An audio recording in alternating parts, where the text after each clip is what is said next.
शिरढोण येथील पुलावर wiring short झाल्याने ओमनी कार पेटून बेचिराग. रत्नागिरी ते नागपूर नॅशनल हायवेवरील गुरुवारी रात्रीची घटना. रत्नागिरी ते नागपूर या नॅशनल हायवेवर कवठे महांकाळ तालुक्यातील शिरढोण गावावरील पुलावर मारुती ओमनी गाडीमध्ये शॉर्ट सर्किटने गाडीने अचानक पेट घेतल्याने मारुती ओमनी आगीच्या विळख्यात सापडल्याने संपूर्णपणे जळून खाक झालेली आहे.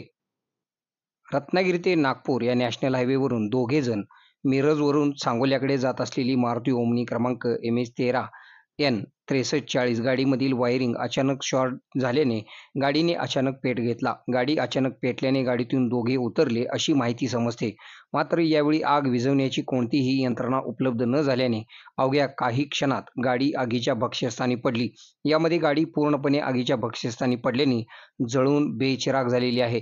सदरची घटना गुरुवारी रात्री 11:30 ते 12 वाजण्याच्या सुमारास घडलेली आहे. गाडीमध्ये कोण आहेत हे मात्र समजू शकले नाही.